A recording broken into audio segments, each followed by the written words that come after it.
Hey guys, welcome. It's our happy vlog. இன்றைக்கி ஃபுல்லாக Shafi birthday அன்றைக்கி நடந்த விலாக் தான் பார்ப்போம். கேக் வந்து லாஸ்ட் மினிட் தான் ப்ரிப்பேர் பண்ணோம். மதியம் பார்ப்பாங்களா தூங்க போட்டுட்டு, அதனால் யாருக்கும் இன்ஃபார்ம் பண்ண முடியல. அப்புறம் மார்னிங் வந்து பாயாசம் வச்சாச்சு.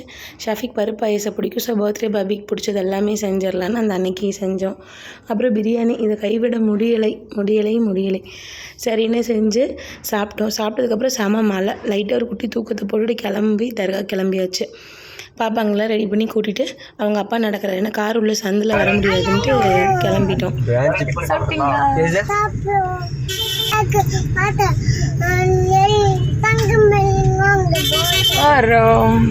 அவங்க அப்பாவுக்கு என்னெல்லாம் பண்ணணும்னு சொல்லிட்டு போகிறான். தர்காவுக்கு போனோம். என்றைக்கும் இல்லாமல் இன்றைக்கி ரொம்ப ஸ்பெஷல். ரீசன் என்னென்னா, ஒரு 4 இயர்ஸ் ரீரெனோவேட்க்கு அப்புறம் இப்போ தான் ஓப்பன் பண்ணுறாங்க. சந்தன கூடெல்லாம் முடிச்சு நாங்கள் ஆக்சுவலாக அந்த அன்றைக்கி தான் போனோம். ப்ரீவியஸ் டே வந்து அரிசி வாங்கி கொடுத்துட்டோம். இன்றைக்கி தான் போனோம். தங்கமயில் போய் ஷஃபிக்கு ப்ராடக்ட் தான் ஃபஸ்ட்டு பார்த்தோம். அந்த ப்ராடக்ட் எங்கள் எஸ்டிமேட்டை விட ஜாஸ்தியாக இருந்துச்சு. ஸோ அகைன் எங்களுக்கு கடன் எடுத்து வாங்குறதுல மைண்ட் இல்லை. 2 பேருமே கடன் போட்டு பொருள் வாங்குறதுக்கு ப்ரிஃபர் பண்ண மாட்டோம். அப்புறம் கேக் வெட்டுறதுக்கு வந்தாச்சு. வாங்குகிற கிஃப்டெல்லாம் வாங்கிட்டு நானும் வாங்கியிருந்தேன். அம்மா தனியாக அமௌண்ட் கொடுத்துட்ருந்தாங்க, அவங்களும் வாங்கிட்டாங்க. எனக்கும் ஷஃபி ஒரு கிஃப்ட் வாங்கியிருந்தாங்க. கேக் வெட்டாச்சு. எப்பயும் வந்து ரொம்ப குவைட்டாக இருக்கும். இந்த தடவை பார்ப்பாங்கிறதுனால கஜன்னு ஒரே சவுண்டு. யாருக்கு கொடுத்தோம் யாருக்கு கொடுக்கலன்னு பயம் வேறு. ஆனால் இதில் ஐசிங் பண்ணல, மற்றபடி சுகர் கிடையாது. தைரியமாக குழந்தைங்களுக்கு கொடுக்கலாம், ஹோம்மேடுங்கிறனால.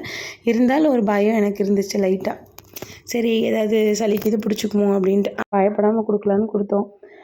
அதுக்கப்புறம் ரிலேட்டிவ்ஸ்க்கெலாம் கேக்கை பிரித்து கொடுத்தாச்சு.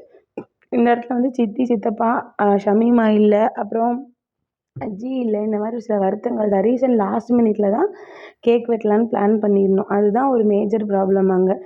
சரி, மழை வேறு, யாரையும் சொல்லவும் முடியல, டைம் இல்லை. சரி, நான் அம்மா கிஃப்ட்டு கொடுத்துட்டாங்க. அங்கேயே ஓப்பன் பண்ணுன்னு அதான் நான் ஏற்கனவே பார்த்துட்டு வந்தாங்க. அதுக்கப்புறம் இது என்னோடய கிஃப்ட்டு. ஒட்டுக்காக தான் வாங்கினோம். ஒன்று அன்பாக்சிங், ஒன்று பாக்ஸிங். அதுக்கப்புறம் இங்கே ஒரே முத்தம் தான். அம்மா வந்து கிட்ஸோடு சீக்கிரம் பிளட்ஜ் ஆகிடுவாங்க. அவங்களுக்கு ஒத்து வந்துடும். ஒரே கோல்டு, கொஞ்சம் அட்ஜஸ்ட் பண்ணிக்கோங்க. அதுக்கப்புறம் பாப்பா, அம்மா, அப்புறம் வீட்டுக்கு வந்தாச்சு. எடுத்துகிட்டு அம்மா வீட்டுக்கு போய் பொருளை பத்திரமா பேக்குள்ளேயே போட்டு விட்டுறாதுன்னாங்க. அப்புறம் வந்து எல்லாம் ஓப்பன் பண்ணி பார்த்துட்டு எவ்வளோ காயின் இருக்குதுன்னு கலெக்ட் பண்ணி பார்த்தாச்சு. ப்ரீவியஸாகவே காயின் கொஞ்சம் கலெக்ட் பண்ணி வச்சுருந்தேன். சரின்னு இதோட ஒன்றா எடுத்து வச்சாச்சு. ஒரு பொருளை கடன் வாங்கி அதுக்கு 4-5 மாதம் ப்ரெஷரில் வட்டி கட்டிகிட்டு இருக்கிறதுக்கு பொறுமையாக வாங்கினாலும் நீட்டாக வாங்கிக்கலாம். இதுதான் ஷஃபி எனக்கு